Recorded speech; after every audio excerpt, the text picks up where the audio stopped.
WMQG, this is Ron Anthony, and welcome to Special Needs Rock. We have a special segment right now, and on air right now, I have Phyllis Cook. Phyllis, how you doing? I am doing great, Ron, and thanks for having me on your show today.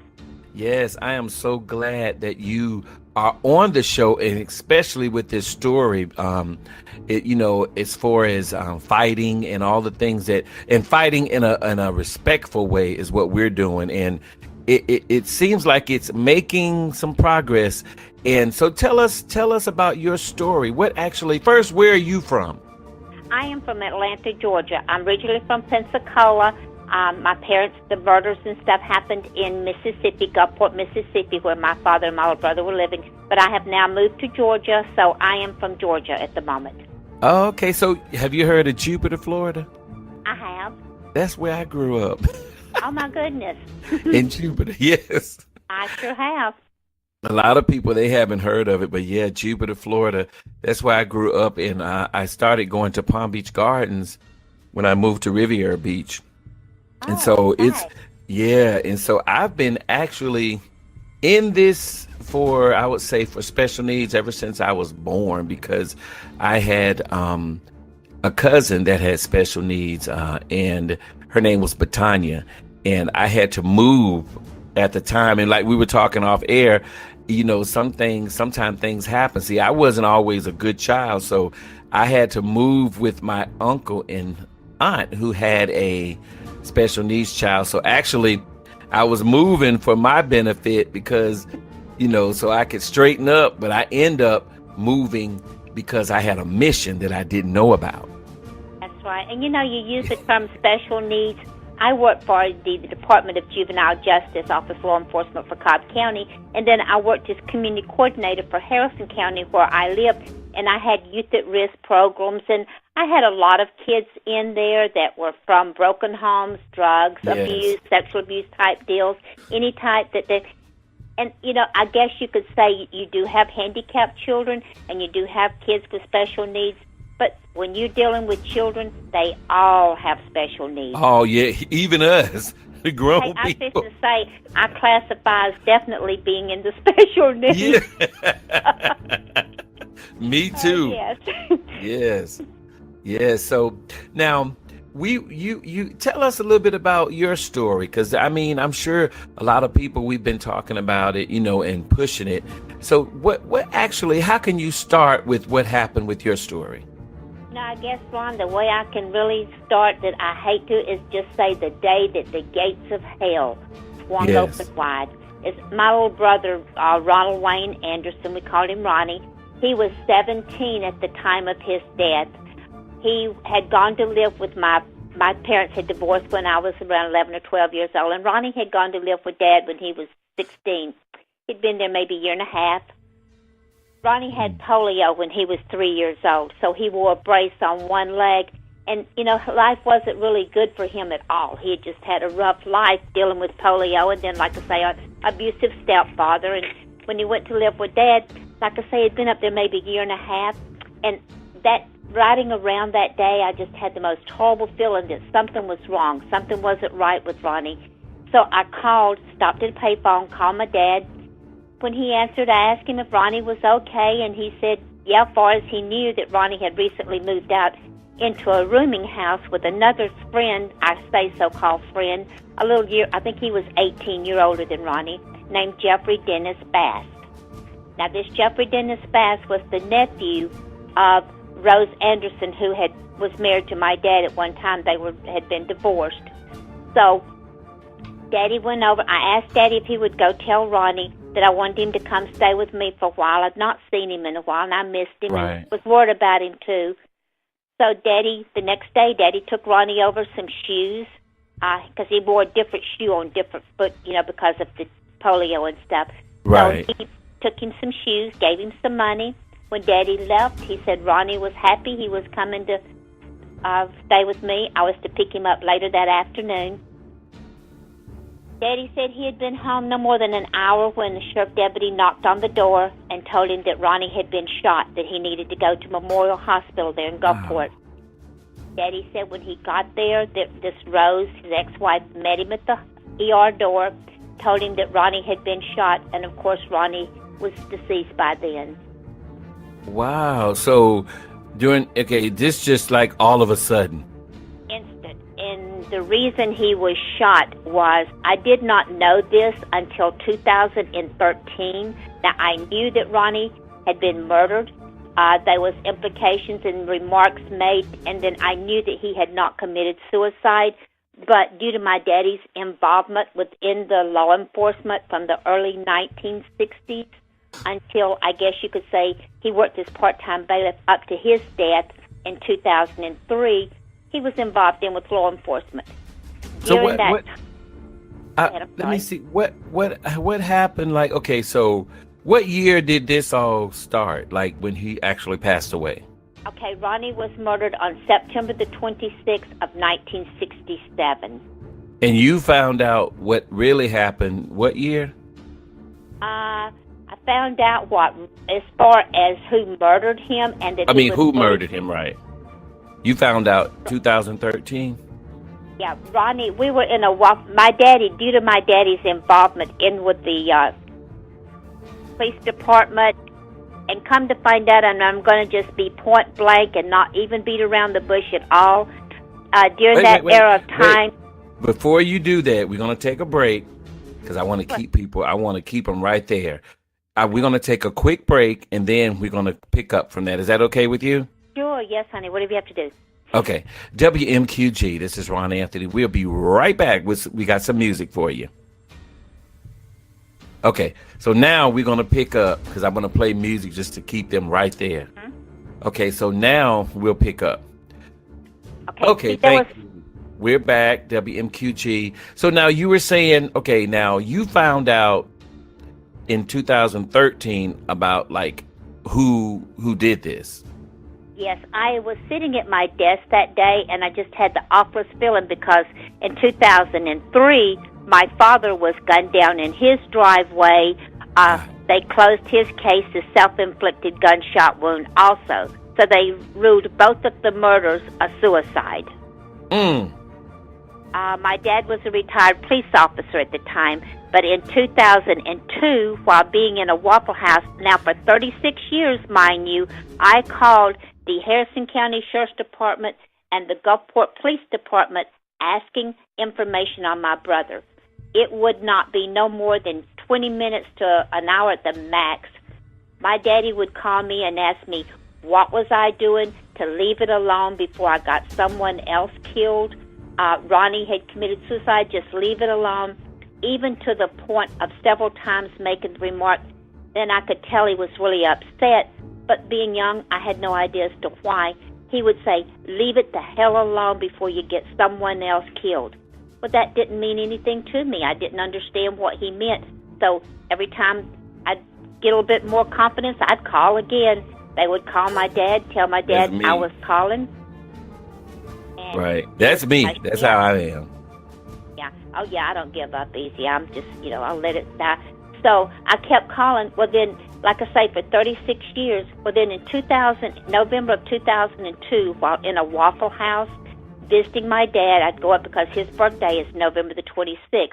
So I would spend Thanksgiving and my dad's birthday. It was just a ritual for as long as I can remember, and I could drive. I did that. So while in this Waffle House having breakfast with my dad in 2002, I kept noticing my dad sort of looking behind me at someone sitting back there.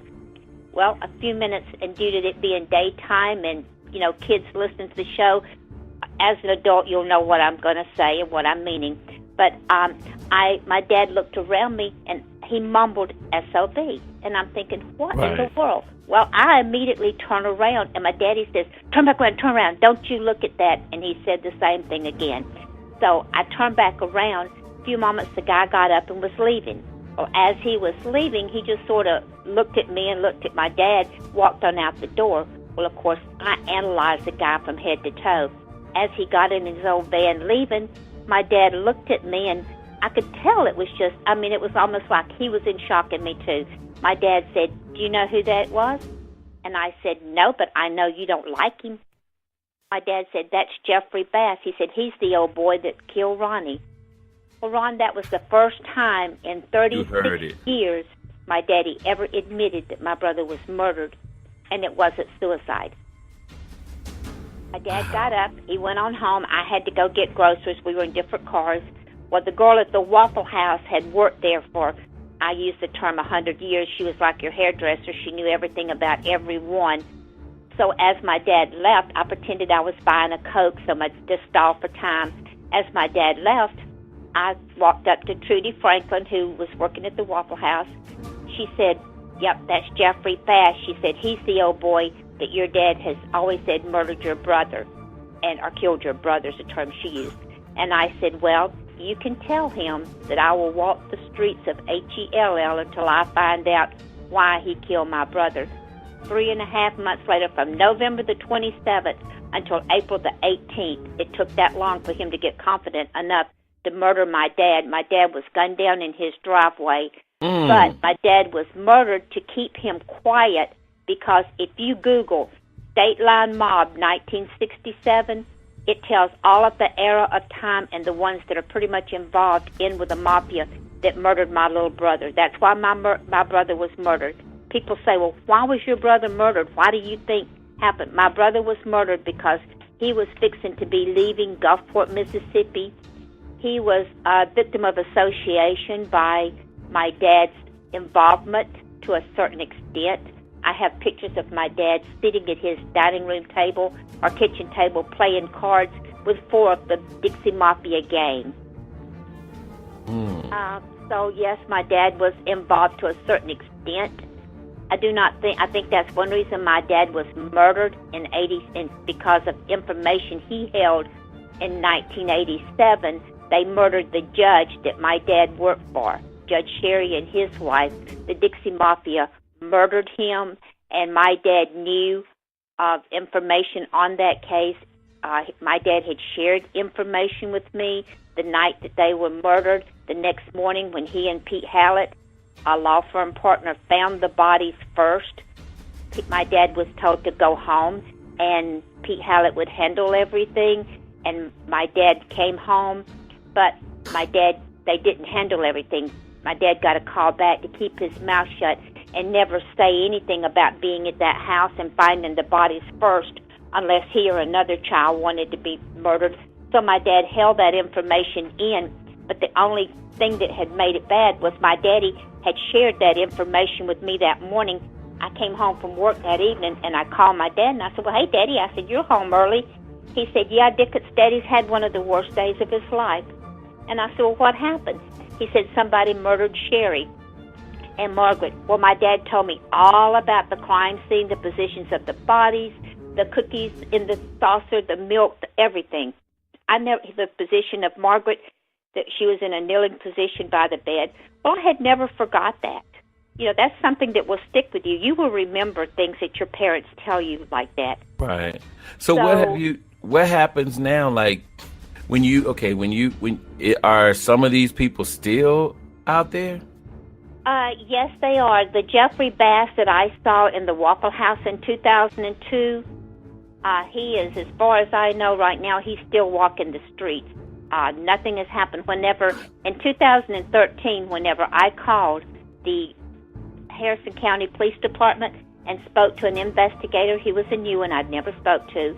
He was with a cold case unit named Adam Cooper. Very nice investigator. I'll always appreciate him for telling me what happened. But needless to say, yes, he did get reprimanded. They say he did not, but he did. He went from a cold case investigator down to a activity coordinator.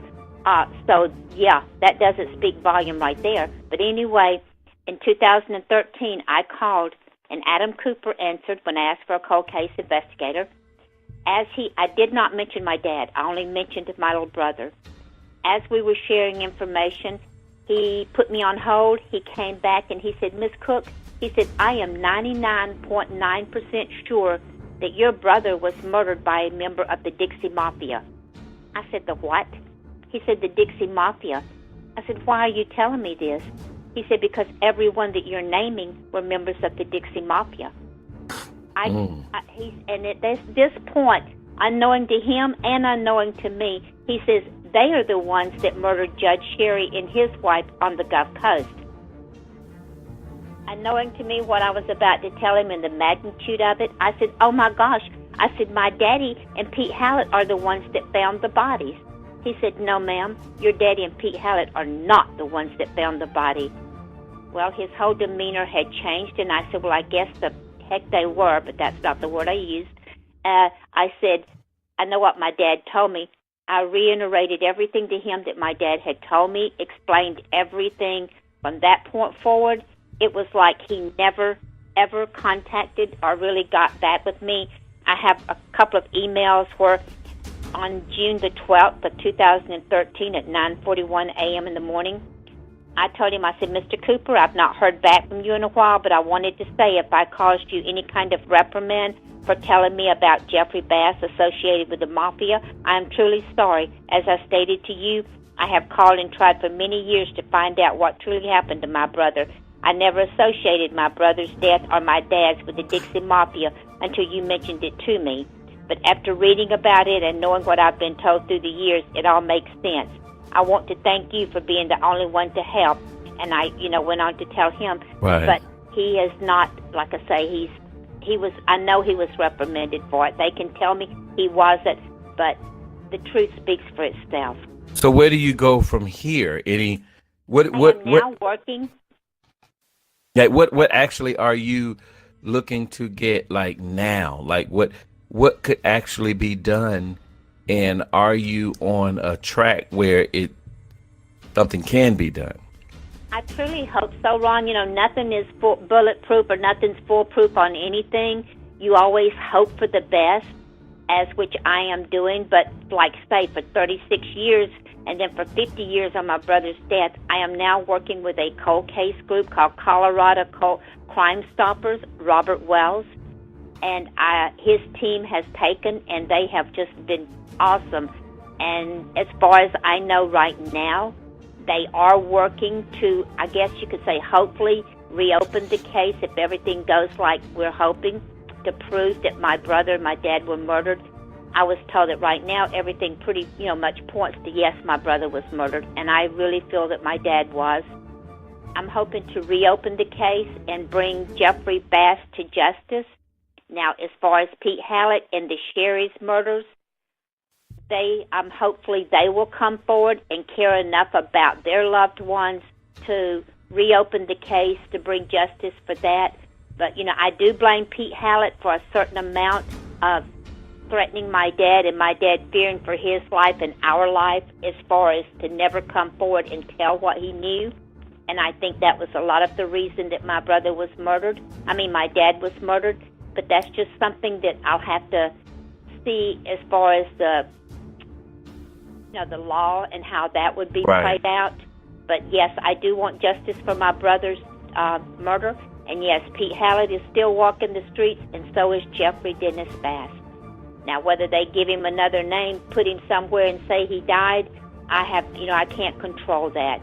Do I have all the respect in the world for Office of Law Enforcement or for the law, enforcement officers? Yes, I do. I've worked for them. My dad's worked for them. We have the good, the bad, and the ugly in any walk of life. Anything you do in life, you have the good, the bad, and the ugly. Yes, that's what I tell people, especially kind of like in the situation with my son.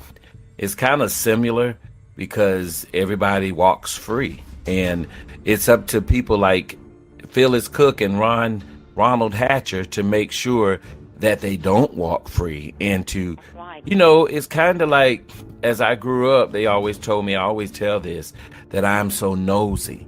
And it's not that I'm nosy, it's just that if something happens, then I need to find out what happened, who did it, why they did it, and what we can do about it.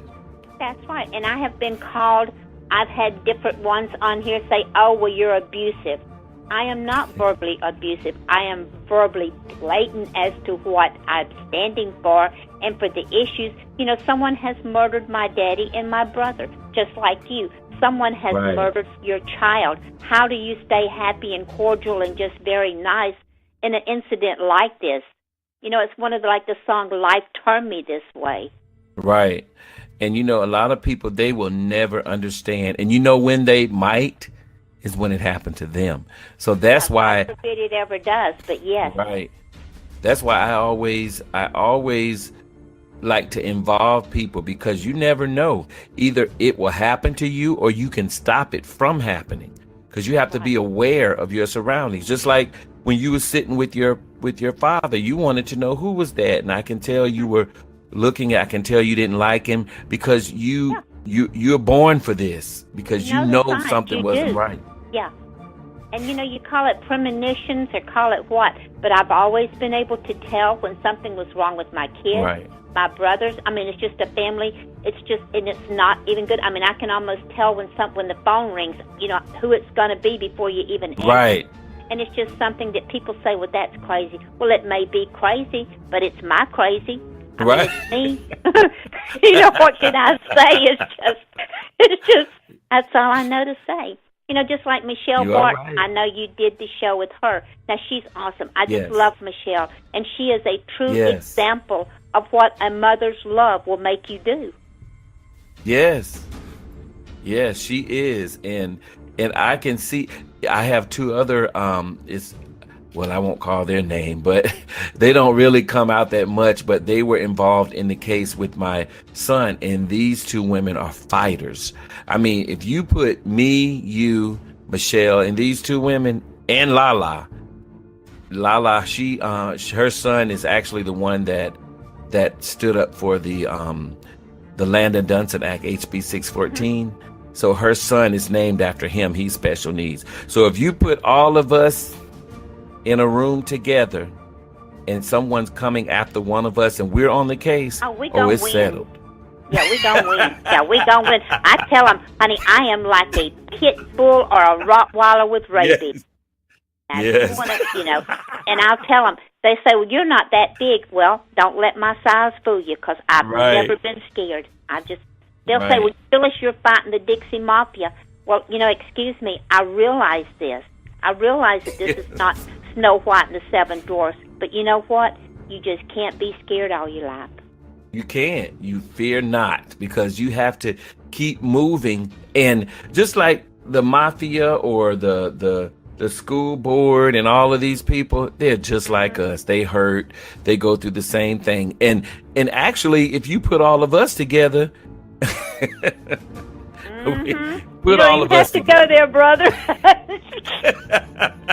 I know. I'm good at reading between those lines. That's right. You know, you stump his toe or cut his finger, he's going to bleed just like I do. And he is, just because they hung a name on him of the Dixie Mafia, he is no more dangerous than the psycho next door neighbor that comes down here and shoots you. Right. And believe me, I know it's you know, and I always would like for people to help, but sometimes, you know, you just have to do it yourself. And that's what I've been doing. And a lot of people come aboard. You're going to see people come, they're going to leave. But as long as you stay grounded in what you're doing, then it's going to work out. If you're consistent, believe me, they're going to do what they need to do to get this person locked up or whatever they're going to do. I have been fighting this for 50 years on my brother. I have the original note that was left on the door the day that my stepdad came over, and I had gone to wash my car and buy groceries before leaving for Gulfport to pick up my little brother in 1967. I have that original note that was left on my door. I have all of my notes that I have done for the last 50 years. Some of the papers plumb yellow, but I have the names, the dates, the times, the people I spoke with. I have been fighting this for 50 years, and I will never give up. Never. And you know what? You know what would be really good if you, you can actually put something together and present this to, this is just me talking now. I would present this story to Unsolved Murders and all of that. 1997, Unsolved Mysteries, the old Unsolved Mysteries, they were going to take the case. And I was so excited, but I called my older brother, who is now deceased, and I called my daddy, and I was so excited. Well, both of them went completely off the grid sheet with me. and told me I needed to leave it alone. I realize now as to why. My older brother knew the involvement and knew part of the stuff that got my little brother killed. He could not prove it, and he did not know for sure, but he and my dad didn't speak a lot after my little brother was murdered, because I think my older brother really knew. He just never could prove it. So, but yeah, but that's the only reason I did not go with Unsolved Mysteries then. I backed out, but they were going to take it. Now, I have contacted Dateline, ABC, several of the other ones. I'm still working on getting it there because I'll get it with whoever. It does not matter. Do you have like a proposal or synopsis of it so that you can present it? Because if you present this, I'm sure they'll take it. And once they get involved, believe me, they will, because they will dig up. I did have 2 articles written that we took down. One of them felt that I was verbally abusive because of my actions and the way that I present stuff. And I think the other one felt that she was going to be sued, and I will not name any names. I appreciate both of them coming forward with the articles, and I will always appreciate that. But one of them, I think, had a fear of being sued because of one of the mafia sons, one of his guys. He was on my Facebook and was making several remarks and different stuff. So, we took the articles down, but I am very good. I will write my own article. I do have my own story because I had to give the story to them in order for them to just put their letterhead on it and add a few extra words to it. So I do have the story written, and I do plan on, after all this, writing a book simply for exposing everyone that was involved and telling the story as it really happened. Right. Yes, because, I told them I would take any test that anyone, any government official. I've contacted the governor's office, the attorney general's office, the mayor's office, the Mississippi Bureau of Investigations, the DA's office. I've contacted everyone that I can think of to no avail. They tell me unless the police department invites them in, they cannot do anything. Well, that's what they they're told not us. Going to invite them in because they're the ones that are corrupt. They're the ones that I'm fighting. Right, and that's how it goes with us too. And they always use that. So that's just a terminology they use: invite, and that's what they say. So, and it's not the type of invite that we're thinking of.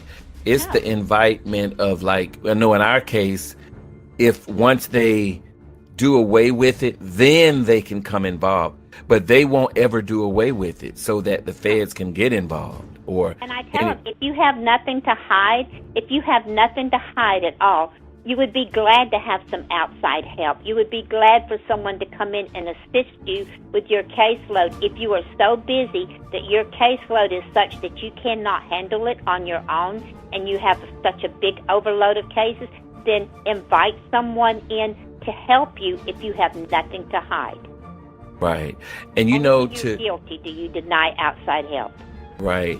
And what you can do so that they won't think that you're being abusive or whatever, because this is what I always do. Well, actually, I'm in litigation still. So I always just, to cover everything, I would say the allege.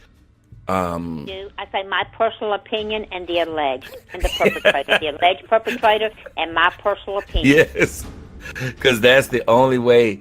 That it's just that government talk and and it's just to cut. They always set it up that way so that they can be so-called protected. Well, just like they came back whenever I did the FOIA Act to ask for the request of information. They come back and send me a little thing that's more or less like saying that Mississippi is exempt from sending that information.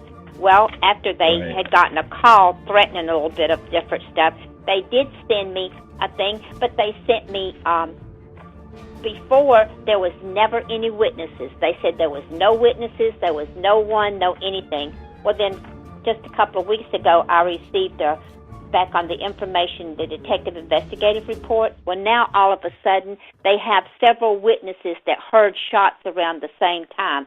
Well, I told the investigator, and I tape the conversation. I have a taped conversation. As long as I am a participant in the conversation being taped, it's not illegal for me to tape it.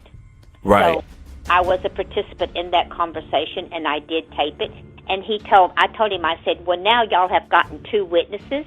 I said, but I guarantee you when it comes to court, you'll say, well, Katrina came through there and just blew them away. They're no longer available, and we have no idea how to get in touch with them. I said, you stated here that I brought a will in and produced a will showing that I was the heir of my dad's estate. I said, never, under God's oath in heaven, have I ever brought a will in to that police department or anywhere in Mississippi and showed to anyone there. Now, yes, my dad's attorney from there that was involved, because when my dad was murdered, I got to my dad's on a Friday night, or wee hours of Saturday morning on April the 18th. His car was not in his driveway. I asked, where is my dad's car?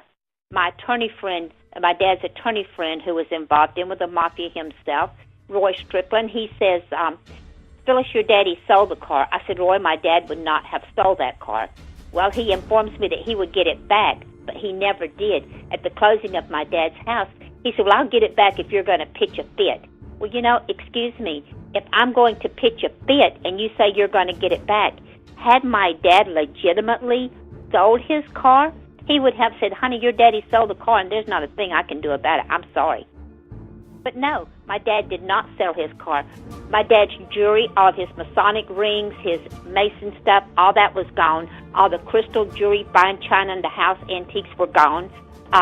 Everything of any value was gone out of my dad's house. His life insurance policies had been cashed out, and only 2 policies were saved of $3,000 each, which was barely enough to even bury my dad. And I went to looking through the stuff on the policies after I got through and looked enough. Well, the letter that was written to the insurance company asking to cash out those policies, they're not my dad's handwriting. It's Roy Strickland. It's his attorney friend that was involved in all of it. It's his handwriting. So they took my dad's car, all the valuables, everything out of the house was gone, insurance policies cashed out, and they knew they were going to murder my dad, and all of it's gone, and I've never gotten anything back. Have you ever spoke with the Masonic? No, I've never contacted the lodge on that. You haven't? No, and I don't feel that there's anything they would do. The Masonic Lodge, most of them like that, they're not. I am Eastern Star. My ex-husband was past master several times. They will not get involved in that. Because so many of those members, so many in that town, and I will say my personal opinion, and allegedly would be involved into some of the corruption there, because the coroner, Gary Hargrove, is the coroner now. Back whenever my brother was murdered in 1967, I had contacted in 1997, I contacted some of the people that was in the information on my brother that I had, Ray DeCello, who was on the coroner's inquest, and he told me, he said, little lady, I barely remember that case. He said, but I've always said I don't believe that boy shot himself. And he said Frank Hightower was the coroner, and he was known as Suicide Hightower. He said anything that come through, just tell him it was a suicide. Also at the funeral home suite with Faith Chapel Funeral Home in Pensacola, when they got my brother's body there, he told my mother, my aunt, and my stepdad, he said, this boy didn't kill himself. He said, there's no stippling or no gunpowder burns around the wounds. He said, this boy didn't kill himself. The night before my brother was buried, this little girl that was at the crime scene, it was at the place when my brother was murdered, and she was questioned along with this Jeffrey Bass. She called that night to my home. I'd never heard of her, don't even know how she got my number except from my brother before he was murdered. But she called and wanted to speak to me. My husband told her I was asleep, that they'd given me something to help me sleep because I was so upset. And after he would not wake me up, she finally started crying, he killed him, he killed him, he killed him. And then she hung up. We never heard from her again. So I know that somewhere in this big wide world, she's still out there. Wow. No. Well, this has been a mess. It's yes. a mess. Yeah, I mean, I really appreciate you coming on, telling your story, and especially, I mean, I didn't know that your brother had polio. That's a special Yeah, needs. And yeah. they even, I mean, so a lot of these things can happen to anybody. It doesn't No, matter who you are or if your special needs or not. I And tell it's them it don't matter if you black, white, pink, right, purple, or orange striped. You know, it don't matter what you are or who you are. And when you think you're so indispensable, my mother used to say, you never fly so high that you don't come back down. right, You know, that's right. And my dad would always say, except for the grace of God, there go I. Well, you know, I never thought at my age, I don't smoke, I don't drink, I've never even had a speeding ticket. You know, I'm 69 years old. I've never had any of this. Why all of a sudden now do I have to realize that, you know, here's my daddy and my brother murdered by the Dixie Mafia?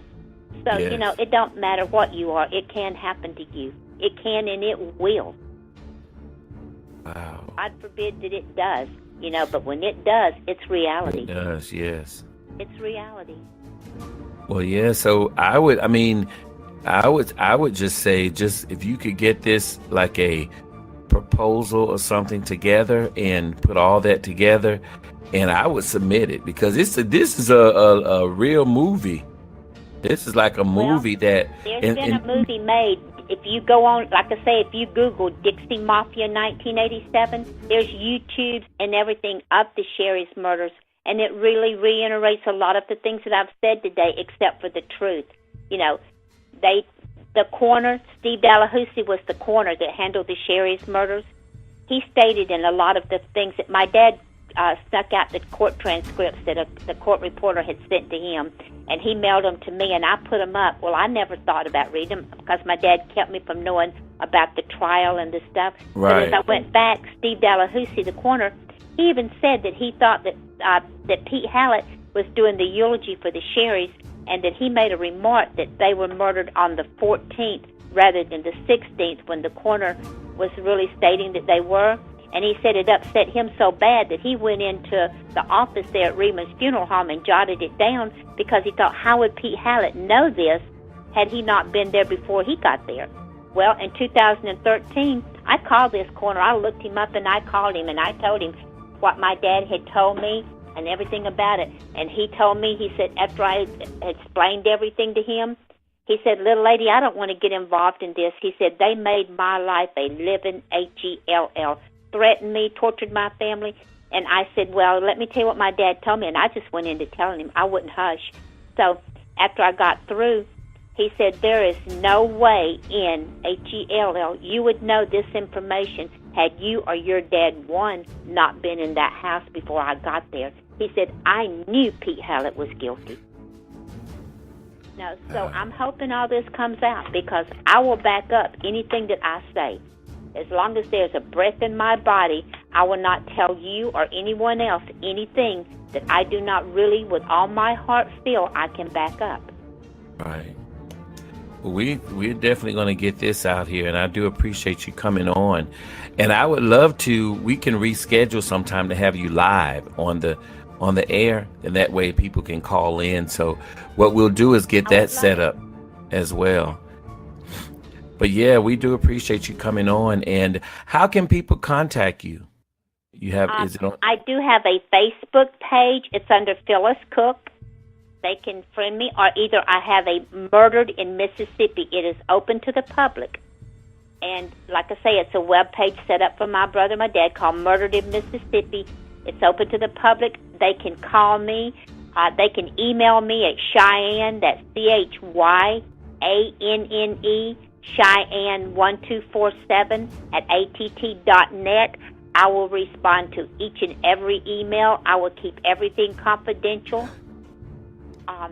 So I would love for anybody to either go on the Facebook, if they can private message me. I will keep all their messages private. But yes, they can either go to my Facebook page of Phyllis Cook, they can go to the Facebook page Murdered in Mississippi, or they can email me at Cheyenne1247att.net. All right, there it is. And we do appreciate you coming on, Miss Cook. And I would like for anyone that's listening, if you know anything about this or been around during that time, please contact Miss Cook, because this is something that's going to give closure.